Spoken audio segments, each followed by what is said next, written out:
오늘의 본문은 역대하 6장 12절에서 17절까지입니다. 제목은 말씀으로 빚어지는 기도인데요. 솔로몬이 성전을 완공하고 제사를 통해 정결함과 제사함뿐만 아니라 하나님께 감사를 표현합니다. 그리고 그 제단 위에서 무릎을 꿇고 기도하는 내용이 오늘 본문인데요. 솔로몬의 기도 내용에는 우리가 배워야 할 몇 가지 기도 방법이 있습니다. 그래서 함께 살펴보면서 우리의 기도에도 변화가 있기를 축복합니다. 첫 번째 솔로몬은 하나님이 하나님 되심을 찬양하는 기도부터 시작합니다. 14절에 보면 이스라엘의 하나님 여호와여 천지의 주와 같은 신이 없나이다. 주께서는 온 마음으로 주의 앞에서 행하시는 주의 종들에게 언약을 지키시고 은혜를 베푸시나이다 라고 천지의 주와 같은 신이 없습니다. 언약을 지키시는 하나님이십니다. 은혜를 베푸시는 하나님이십니다 라고 하나님이 하나님 되심을 높이는 기도를 합니다. 우리가 하나님 되심을 높인다. 이것이 바로 찬양이거든요. 예수님이 가르쳐 주신 주기도문의 첫 문장도 하늘에 계신 우리 아버지 이름이 거룩히 여김을 받으시오며 라고 하면서 거룩하신 하나님을 찬양하며 높이는 기도로 시작합니다. 하나님 되심을 높이는 것이 찬양이지요. 우리가 하나님을 찬양한다 할 때 보통 찬양팀을 생각하거든요. 악기가 있어야 되고 찬양 인도자와 반주자, 싱어들 이렇게 음악적인 요소가 갖추어져야 할 수 있는 게 찬양이라고 생각하는데요. 그러나 시편의 여러 기도문들을 보면 하나님을 찬양하는 기도로 시작하는 시편이 너무너무 많아요. 그리고 문제와 상황 중심의 기도로 시작했다가 그 기도에 깊이 들어간 후에는 그 강대하신 하나님, 영광스러운 하나님, 온 땅을 다스리신 하나님을 찬양하는 기도로 마무리가 되는 기도문들이 굉장히 많습니다. 그래서 사랑하는 청년 여러분, 기도를 시작할 때 하나님을 찬양하는 기도부터 시작해 보십시오. 하나님의 임재가 있습니다. 우리가 기도할 때 하나님을 찬양하는 그 기도부터 시작한다는 것은 내 기도의 대상이 분명히 하나님이라는 것을 고백하는 것이죠. 내가 기도할 때 우물쭈물 어떤 다른 대상을 두고 그 기도하는 것이 아니라 내가 기도할 때 이 기도를 들으시는 분은 하나님 한 분밖에 없습니다. 내가 하나님께 이렇게 기도하고 있습니다. 라고 하나님을 선언하는 것이거든요. 하나님을 인정하는 것이거든요. 그래서 우리가 찬양으로 기도를 시작할 때 하나님이 우리의 기도를 기뻐하시고 우리의 기도에 귀를 기울이십니다. 물론 찬양으로 시작 안 해도 하나님 우리의 기도에 귀를 기울이시지요. 그러나 이 말씀을 보면 우리가 하나님을 찬양할 때 우리가 하나님이 하나님 되심을 높일 때 하나님 우리에게 임재한다고 우리와 함께 하신다고 시편에서 고백하고 있거든요. 시편 96편 30, 31절을 보면 내가 노래로서 하나님의 이름을 찬송하며 감사함으로 그를 높이리라. 이것이 소나 황소보다 여호와를 더 기쁘게 하려 함이로라. 아멘. 시편 22편 3절도 이스라엘의 찬송 중에 거하시는 주여 주는 거룩하시나이다. 아멘. 기도할 때 어려운 것 중에 하나는 이제 혼자 중얼거리는 것 같은 기분이 든다는 것이죠. 하나님이 정말 듣고 있나? 나 혼자 이야기하는 건 아닌가? 라는 그런 불편함이 있습니다. 그래서 우리가 기도할 때 성령님 이곳에 임재해 주십시오라고 성령의 임재를 강구하고 여러분 기도를 시작하셔도 좋습니다. 그런데 만약 우리가 하나님을 찬양하는 것으로 기도를 시작한다면 우리가 임재를 특별히 구할 것이 아니라 그 찬양하는 것 가운데 하나님이 임재하실 것이라는 것이죠. 그래서 하나님을 찬양하는 기도로 시작한다. 어렵지 않습니다. 우리 솔로몬의 기도처럼 언약을 지키시는 하나님을 찬양합니다. 나와 동행하시는 하나님을 찬양합니다. 나와 함께 하시는 하나님을 찬양합니다. 우리에게 신실하신 하나님을 찬양합니다. 라고 하나님의 이름이나 성품을 가지고 하나님을 찬양하시면 됩니다. 그때 우리가 하나님을 찬양하기 시작할 때 하나님의 임재가 우리에게 임하실 것이고 하나님 우리에게 임재하실 것이고 그리고 우리가 문제나 우리가 간구할 그 기도 제목을 올려드릴 때 이 솔로몬의 기도를 보면 마치 하나님의 면전에서 기도하는 것처럼 기도하잖아요. 그래서 우리가 혼자 중얼거리는 기도가 아니라 하나님 내 앞에 보좌에 앉아 계신 그 하나님의 면전 앞에서 기도하는 그 성령의 깊은 임재를 경험하시게 될 것입니다. 두 번째는 솔로몬은 말씀에 근거하여 기도합니다. 솔로몬의 기도를 보면 성전 완성은 자신의 능력이 아닌 하나님께서 언약하신 대로 말씀하신 대로 이루어진 일이라고 고백합니다. 또한 이뿐만 아니라 솔로몬은 성전을 통해 주실 은혜도 말씀에 근거해서 요청해요. 본문을 살펴보면 역대하 6장 17에서 17절까지 쭉 살펴보면 계속 어떤 말이 반복하냐면 말씀하신 대로 이루셨습니다. 말씀하신 대로 이루어 주십시오. 하나님께서 다윗에게 말씀하신 대로 은혜를 주십시오. 말씀하신 대로 말씀을 지켜주십시오. 라고 솔로몬이 계속 그 하나님이 말씀하신 그 말씀에 근거해서 기도를 드리는 장면입니다.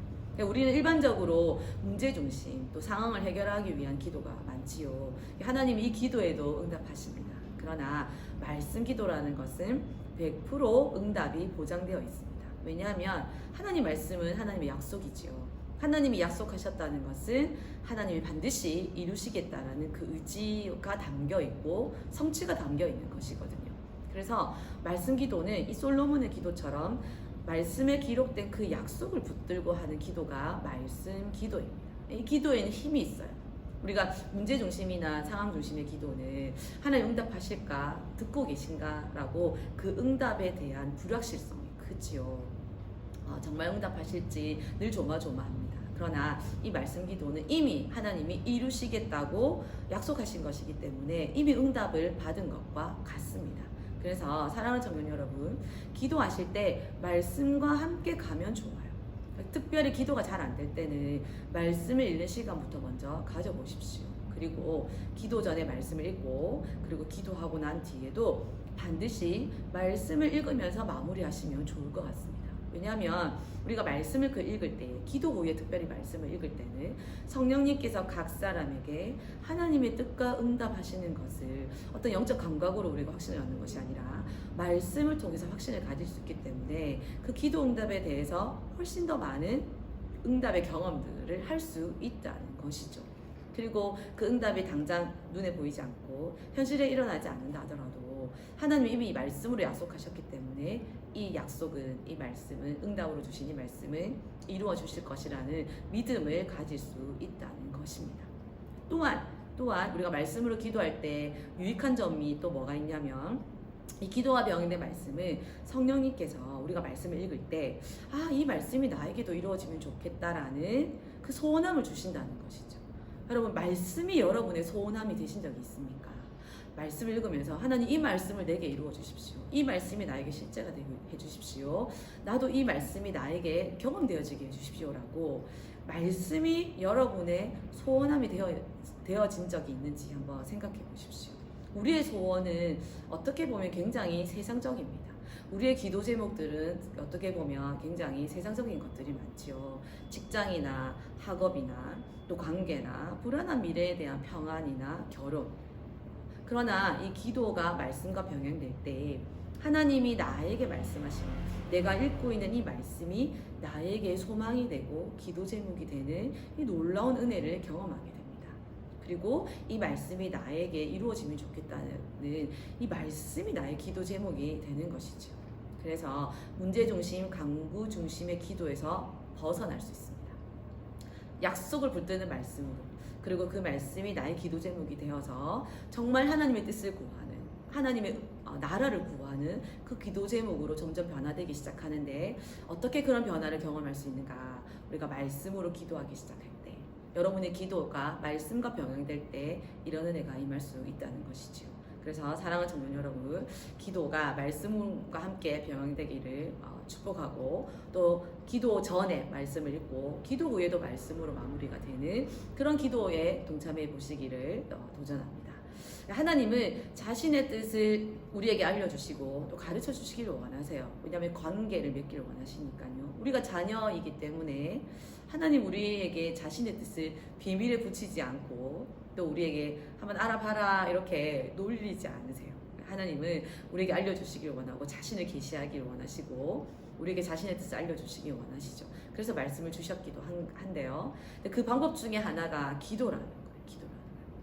여호수아 5장 14절에 보면 그가 이르되 아니라 나는 여호와의 군대 대장으로 지금 왔느니라 하는지라. 여호수아가 얼굴을 땅에 대고 엎드려 절하고, 기도지요. 그에게 이르되 내 주여 종에게 무슨 말씀을 하려 하시나이까. 15절 여호와의 군대 대장이 여호수아에게 이르되 내 발에서 신을 벗으라. 내가 선 곳은 거룩하니라 하니 여호수아가 그대로 행하니라. 아멘. 여러분, 성경에 여러 하나님 앞에 쓰임받은 여러 사람들은 기도로 하나님의 뜻을 알고 하나님의 뜻을 알았을 때 기도로 그것을 행할 수 있는 담대함을 얻었습니다. 그래서 내가 하나님 뜻을 행하고 싶다. 그리고 하나님의 뜻을 행하는 믿음의 사람이 되고 싶다라고 생각하는 분들이 계신다면 우리 모두 다 그렇게 생각하지요. 기도 생활을 시작하셔야 돼요. 기도 생활을 아직 못한 청년들이 있다면 시작해 보시고, 기도 생활이 잠시 멈춰져 있다면 다시 시작해 보시기를 권면합니다. 그러나 그 기도 생활 안에 말씀이, 그리고 하나님을 찬양함이, 그리고 그 말씀이 기도 제목이 되는 데까지 나아가시길 주님의 이름으로 축복합니다. 그래서 솔로몬의 기도처럼, 그리고 주기도문처럼 저와 여러분의 기도에 하나님을 찬양하는 것으로부터 시작해서 하나님의 임재가 경험되어지고, 말씀을 붙잡고 기도함으로 응답에 대한 확신을 얻게 되고, 그 말씀이 나의 기도 제목이 되고, 그 말씀을 통해 하나님을 발견하고, 그 말씀을 통해 하나님의 인도하심을 받고, 그 말씀을 통해 기도 응답에 대한 확신까지 나아가게 되는 그 축복이 저와 여러분의 기도 생활 가운데 있기를 축복합니다. 네. 그리고 그래서 우리가 금요 청년 기도회가 계속 있지요. 네. 그래서 오셔서 혼자 기도하기 어렵다 그러면 그 공동체에 부어주시는 그 성령의 임재를 좀 경험하시면 좋을 것 같아요. 그러면 그 공동체에 부어주시는 그 성령의 임재가 계속 지속적으로 경험되어지면 이게 혼자서도 그 성령의 임재를 경험할 수 있는 데까지 나아갈 수 있거든요. 그래서 혼자 기도하기 어렵다면 금요 청년 기도에 나와서 공동체 힘을 빌어 쓰시길 바랍니다. 공동체의 힘을 누리십시오. 그리고 또 개인적으로 기도하실 때도 그 임재가 경험되어졌기 때문에 혼자 기도할 때도 가능합니다. 그래서 기도 생활을 통해서 하나님이 우리에게 알려주신 그 뜻과 계시를 발견하시고 순종하시고 삶에서 경험하는 우리 청년들 되기를 축복합니다. 기도하겠습니다.